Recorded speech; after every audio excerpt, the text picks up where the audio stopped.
melalui masa tobat yang gereja sediakan khusus bagi kita, mari kita berusaha untuk membaharui diri terus-menerus, juga membaharui cara beriman kita, agar kepada kita tidak dikatakan, tebanglah pohon ini, sebab untuk apa ia ada di tanah ini dengan percuma.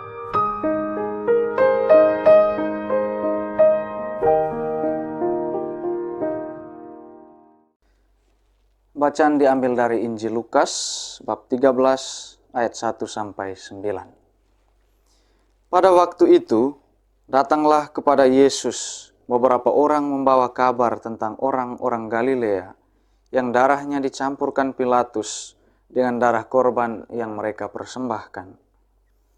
Yesus menjawab mereka, "Sangkamu orang-orang Galilea ini lebih besar dosanya daripada dosa semua orang Galilea yang lain, karena mereka mengalami nasib itu? Tidak, kataku kepadamu. Tetapi jikalau kamu tidak bertobat, kamu semua akan binasa atas cara demikian. Atau sangkamu, ke-18 orang yang mati ditimpa menara dekat Siloam lebih besar kesalahannya daripada kesalahan semua orang lain yang diam di Yerusalem? Tidak, kataku kepadamu. Tetapi jikalau kamu tidak bertobat, kamu semua akan binasa atas cara demikian." Lalu Yesus mengatakan perumpamaan ini.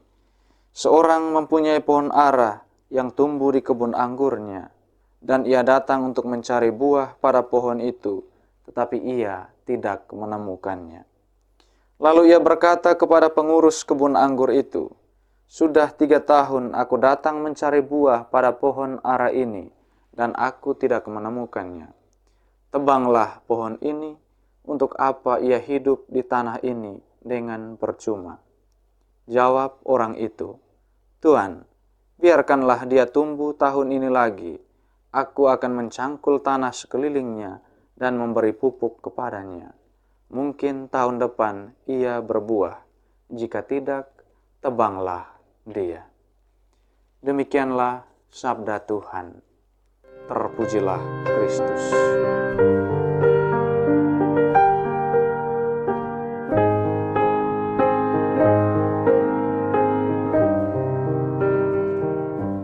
Sahabat setia Karmelitup, selamat bertemu kembali dalam Aroma Sabda.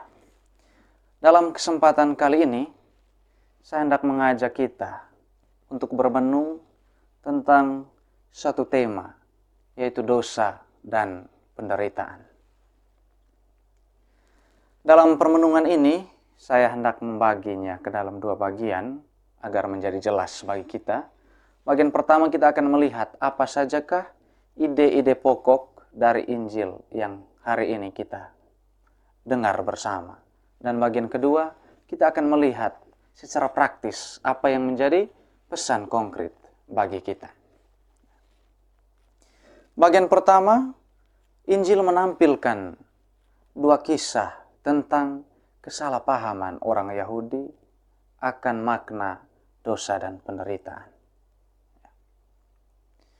Pertama, bahwa ada pendapat yang mengatakan bahwa orang-orang Galilea yang terbunuh itu, yang dibunuh oleh Pilatus dan yang darahnya dicampurkan dengan darah korban, dinilai sebagai orang-orang berdosa, yang mana dosanya jauh lebih besar dari orang-orang Galilea kebanyakan. Karena itulah, karena keberdosaan mereka itulah, mereka dinilai layak untuk mendapatkan hal semacam itu. Itu peristiwa pertama. Dan peristiwa kedua, ada dugaan bahwa 18 orang yang mati ditimpa menara dekat Siloam itu dinilai juga orang-orang yang dosanya lebih besar dari kebanyakan orang Yerusalem pada umumnya. Ini adalah 2 bukti yang menunjukkan bahwa orang-orang Yahudi itu memahami dosa itu selalu mengakibatkan penderitaan, dan juga penderitaan selalu dilihat sebagai akibat dari dosa. Nah, kita lihat apa sebetulnya yang Tuhan Yesus ingin ajarkan, bahkan dengan meluruskan apa yang menjadi kesalahpahaman orang-orang Yahudi ini. Yang pertama kita lihat bahwa bagi orang-orang Yahudi, entah itu kematian, entah itu sakit, entah itu penyakit, ataupun musibah apapun, selalu dipahami sebagai akibat dari dosa. Sementara Tuhan Yesus hendak memberikan satu ajaran yang baru, membaharui cara pandang orang-orang Yahudi ini, bahwa tidak semua penderitaan itu diakibatkan oleh dosa. Tetapi setiap dosa tentu saja mengakibatkan atau melahirkan penderitaan. Kita bisa hubungkan ini dengan pengalaman konkret kita juga, bahwa ada penderitaan yang justru menumbuhkan iman kita akan Tuhan. Ada kesukaran-kesukaran tertentu yang justru kian mendekatkan relasi kita dengan Tuhan. Jadi tidak semua penderitaan itu diakibatkan oleh dosa. Tetapi setiap dosa pasti menghasilkan penderitaan. Itu poin pertama.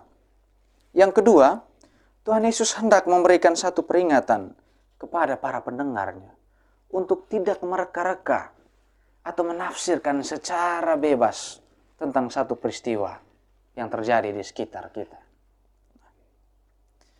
Bahkan dengan memanfaatkan kejadian-kejadian tertentu, lalu kita memberi penilaian bahwa orang-orang yang menderita itu, mereka layak untuk mendapatkannya.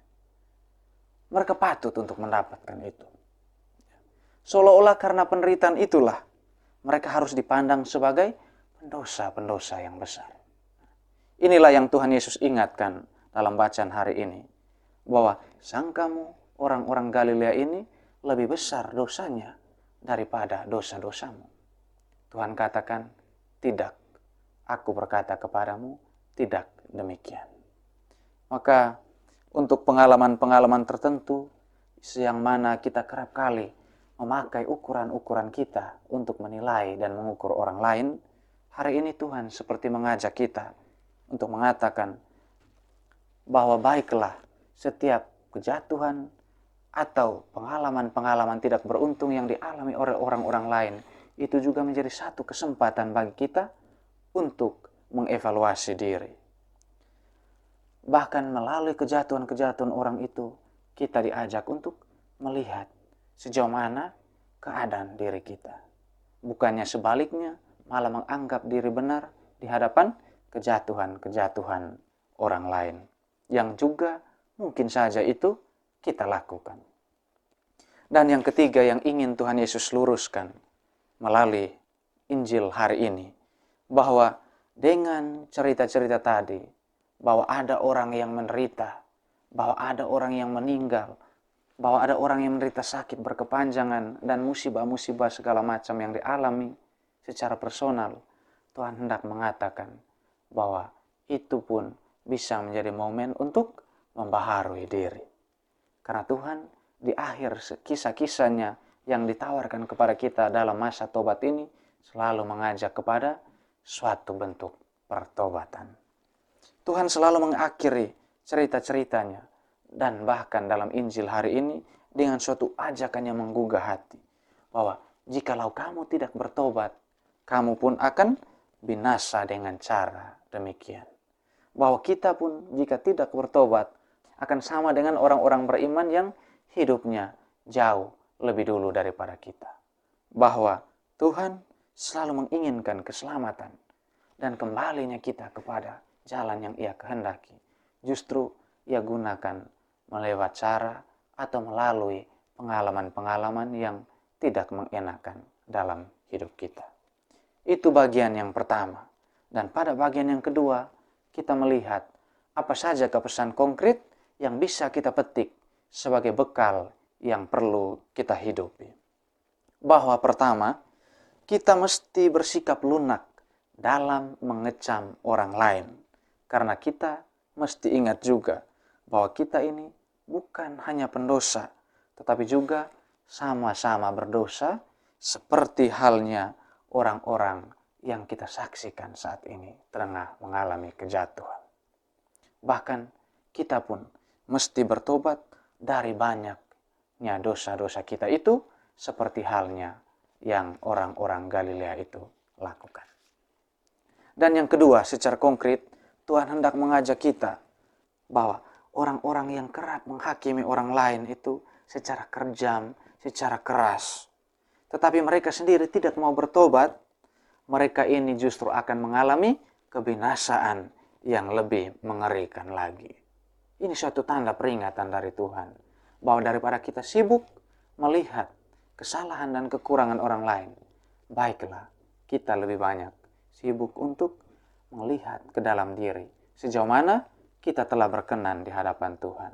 Sejauh mana pengalaman kita menderita sakit yang tak tersembuhkan, atau musibah apapun yang kita alami, sebagai satu cara, satu undangan dari Tuhan untuk kita kembali, untuk kian mendekatkan diri dengan Tuhan, untuk lebih bergantung kepadanya, dan bukan pada kemampuan dan kekuatan kita sendiri. Bahwa walaupun Tuhan kerap memberikan kesempatan sekali lagi, seperti pohon ara itu, kita pun memiliki waktu yang terbatas untuk membuktikan diri. Maka baiklah, melalui momen ini, melalui masa tobat yang gereja sediakan khusus bagi kita, mari kita berusaha untuk membaharui diri terus-menerus, juga membaharui cara beriman kita, agar kepada kita tidak dikatakan, tebanglah pohon ini, sebab untuk apa ia ada di tanah ini dengan percuma.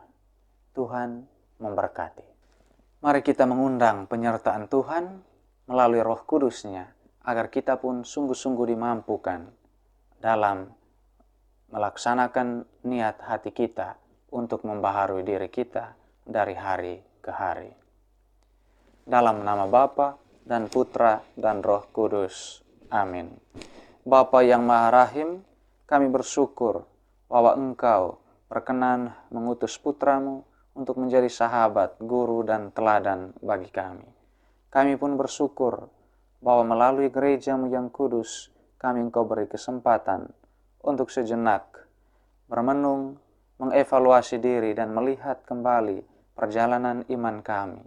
Sejauh mana kami berada pada jalan kehendak-Mu, dan sejauh mana kami telah menyimpang jauh dari apa yang Engkau kehendaki.